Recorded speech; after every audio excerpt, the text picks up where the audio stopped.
তাই মোবিল হাতে করে নিবি, দিয়ে সেটিয়ে তোরে খিলের মাথা কেটে নিয়ে আসবি। ওই মোবিলটা ভালো হবে না, ফজলু ভাইয়ের মোবিল আছে। ফজলু ভাইয়ের? ও ফজলু ভাই, তোমার মোবিল ভালো পুরনো নতুন ক্যাস্টল? তোমার কি ক্যাস্টল মোবিল ফজলু ভাই? যে তোমার মোবিলের এত নাম করছে আমার বউ। ঠিক আছে, কি গো, তাড়াতাড়ি দাও, দরজাটা লাগিয়ে দিয়ে এসো। শোনো, আমি দরজা লাগিয়ে দিচ্ছি, তুই গান বাজনা কর। ঠিক আছে, আজকে একটু আনন্দ করো।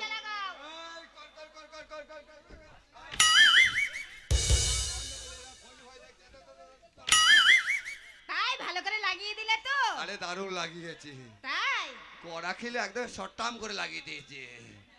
আরে বন্ধু কালা চান, আরে আরে কি মায়া লাগাইছে। আমার শ্বশুরের বেটি রে। কি হলো? আরে তুই আমার শ্বশুরের বেটি, তাই বলছি ওরে আমার শ্বশুরের বেটি রে। তাই হ্যাঁ।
সর্বনাশ, দাদার বৌদি লড়াই লাগিছে, দাদার মুচাতি রস বেড়াইছি রে।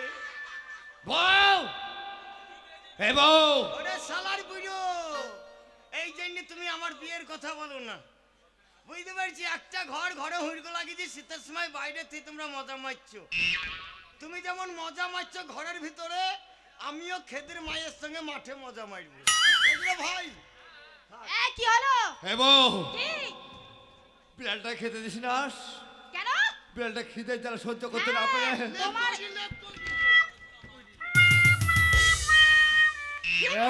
ঠিক হয়েছে। বাড়িতে ভূত ঢুকলো নাকি রে? ভূত নয়, তোমাকে বলি। হ্যাঁ গো, সারাদিন বিচার করে বেড়াচ্ছ, ঘরের চালটা ফুটো হয়ে গেছে, বলি জল পড়ছে। ওরে তুই আগে বলবি, থামিয়ে দাও। এ বউ তুই আগে বলিস নাই কেন? কালে আমি মমতাজকে বলবো, ওই আবাস যোজনা ঘর দেবে, ঘর আমাদের পাকা হয়ে যাবে।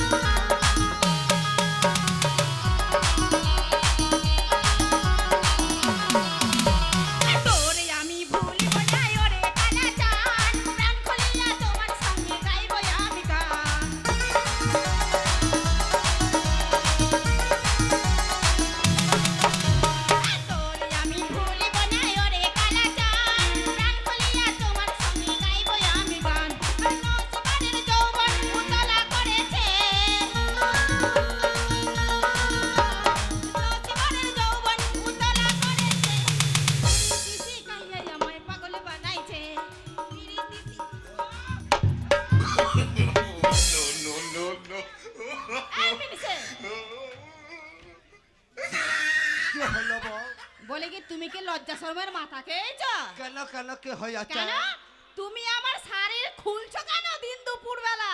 আমি? হ্যাঁ, শুধু আমি তো গুচা শাড়ি- মারছো, গুচা মারছো। আমি ঘুচা মারি না। মিনিসে লজ্জা শরমের মাথা খেয়েছো।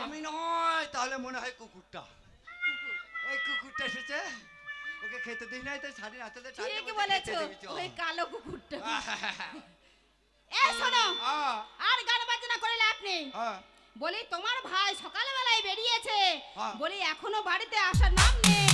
বলে কি খেদির মা যে বলেছিল, খেদির মা খেদির প্যান্ট ছিঁড়ে দিয়েছে, বলে কি ঝগড়া টগড়া করেছে নাকি, চলো খুঁজতে যাই। ঠিক বলেছো গিন্নি, ওই ভাইয়ের জন্য মান সম্মান থাকছে না গ্রামে।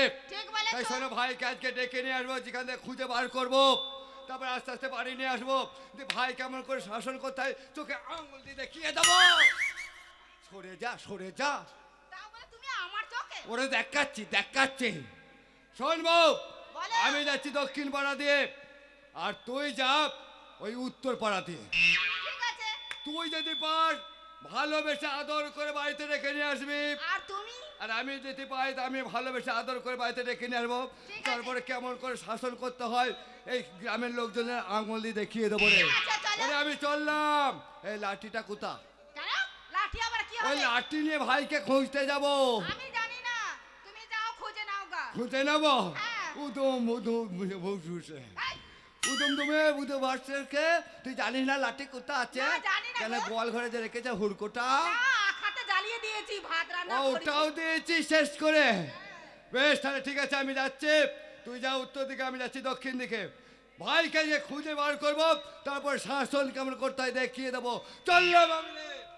ওরে বাবা রে, যেভাবে মাথা গরম হয়ে গেছে, এখন যদি ঘরের ওই দরজা লাগা হুড়কোটা নিয়ে যায়, তাহলে কিন্তু তাকে ঠেঙিয়ে বৃন্দাবন পাঠাবে। না আমিও যাই পিছন পিছন খুঁজতে যাই, নাহলে হবে না। বলি ও ভাই গোবর্ধন,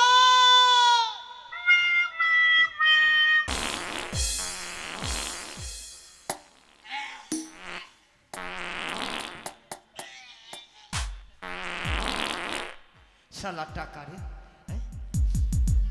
এত বড় জানলা নাই, দরজা নাই, এ মানুষ তাকে কি করি রে? যাক, বন্ধুকে কম টাকা বলছি, বন্ধু হয়তো বেইমানি করতে পারে। এই মুহূর্তে যাবো বন্ধুর পেছু পেছু, এই টাকা নিয়ে আমিও দৌড় দিবো। বন্ধু!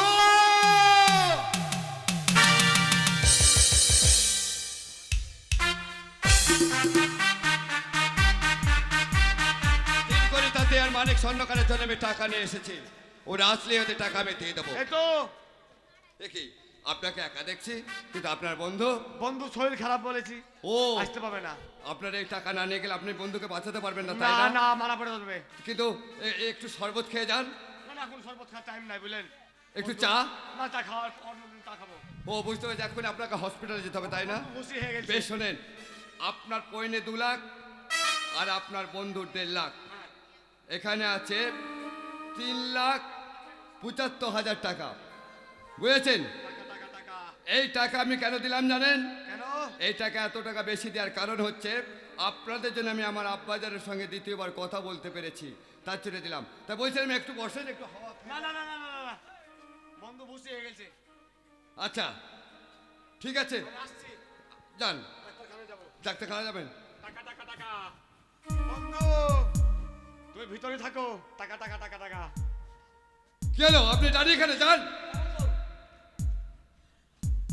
আশ্চর্য, যাক, বাবা সাইদু! এতদিন পরে আমি আমার আব্বাজানের সমস্ত ঋণ মুক্ত করে দিলাম। তাহলে আমার টাকাটা দাও বাপ। আপনার শরীর কেমন আছে? আপনার শরীর আমার কেমন? শরীর ভালো আছে তো? আপনি হাসপাতাল থেকে কখন আসলেন? আমি হাসপাতাল যাইনি তো বাপ। হ্যাঁ? আমি হাসপাতাল তো যাইনি। কি বললেন? আমি হাসপাতালে কেন যাব? আপনি হসপিটালে ভর্তি ছিলেন না? না। আপনার ডায়রিয়া হয় নাই? না। কিন্তু আপনার বন্ধু যে এসেছিল একটু আগে, দিয়ে বললো আপনার নাকি বিশাল শরীর খারাপ, হ্যাঁ। আপনি হসপিটালে ভর্তি আছেন, দি বন্ধু। আপনার ডায়রিয়া হয়েছে, হ্যাঁ। টাকা না দিলে আপনাকে বাঁচানো যাবে না। তারপরে? তাই তো আপনার এবং আপনার বন্ধুর দুজনের টাকা আমি একসাথে আপনার বন্ধুর হাতে দিয়ে তার মানে দিয়েছি। আমার বন্ধু টাকা নিয়ে চলে গেছে? হ্যাঁ, টাকা নিয়ে ও চলে বাপ, গেছে। তাই চললাম বাপ। ও বাপ, সেই তো বাপ। আরেকটু ও বাপ, বাসার টাইম নাই বাপ। আরে, আশ্চর্য।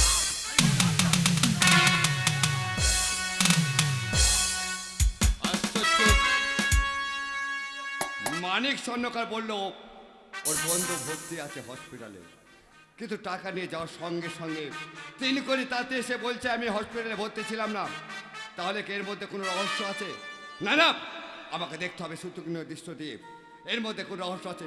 যদি সত্যি ওরা টাকা না পেয়ে আমার সঙ্গে চিটিংবাজি করে যায়, তাহলে ওদের চামড়া তুলে আমি আমার পয়সার বানাবো। তবে আমার নাম সাইদুল।